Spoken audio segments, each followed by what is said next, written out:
Okay, so the purpose of deriving those axes was to allow us to understand how changes in aggregate demand, particularly, and changes in aggregate supply, impact on the key policy objectives. And we've already done that intuitively. We've used logic and so on. So what we're now going to do is to build an AD function. So, as we said, our axes up here we have the price level, and along here we have real GDP, which can be measured in lots of ways. It's kind of total expenditure or the value of output.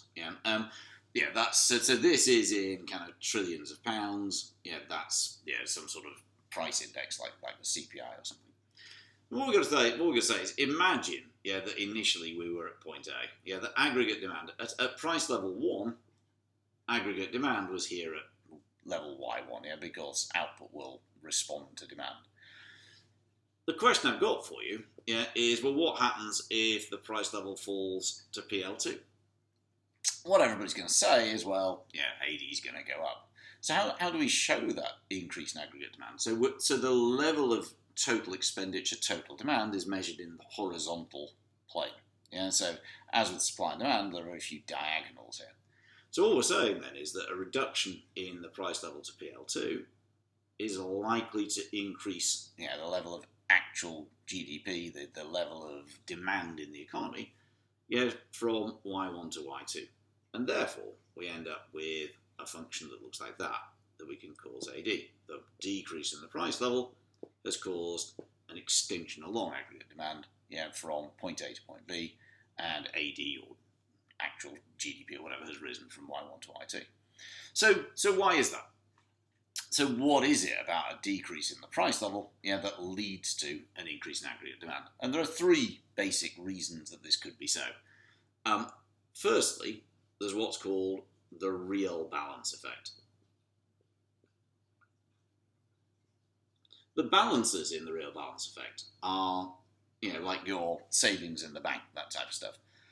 If the price level goes down, what that means is that your savings have more spending power. If you have £100 in the bank and the price level goes down, the price of everything in the economy goes down, well, your £100 has suddenly become worth a lot more. Therefore, you can spend more. So the real balance effect is saying that there is an increase in the real value of savings, which I'll just abbreviate with S. The real increase in the real value of savings. Therefore, it's likely that there will be an increase in the level of consumption. Therefore, the decrease in the price level means we start to consume more, aggregate demand rises. Secondly, remember that aggregate demand is C plus I plus G plus X minus M. It's not just consumption, or not only consumption. So don't conflate those. So if there is a decrease in the price level in the UK, what that means is that UK goods and services are going to become more competitive on world markets. We're going to sell more exports, and because UK goods are cheaper, UK consumers will buy them instead of imports. So a second reason that a decrease in the price level will increase aggregate demand is what's called the trade effect. Basically, a decrease in the price level means that UK goods leads to an increase in competitiveness. UK goods and services are more likely to sell on global marketplaces because there is an increase in competitiveness. Therefore that leads to an increase in exports, a decrease in imports, and therefore again there's an increase in aggregate demand, an extension in AD. And finally, that's probably as much as you actually need to understand. But there is a third effect. You could call it the interest rate effect, or the real money supply effect. If you think about that first one, the real balance effect, there's an increase in the real value of savings. The same is true for banks.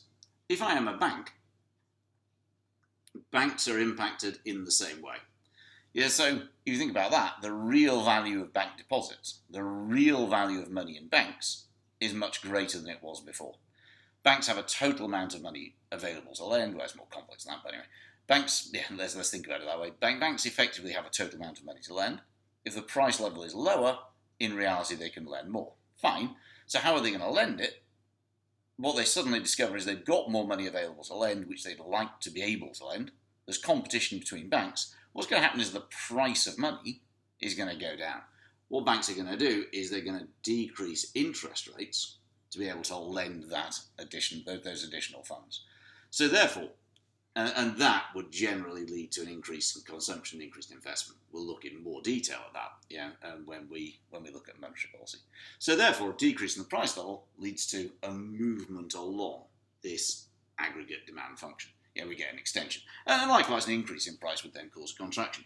So as when we did, kind of ordinary supply and demand, we also know, that the price level is one thing that can affect aggregate demand.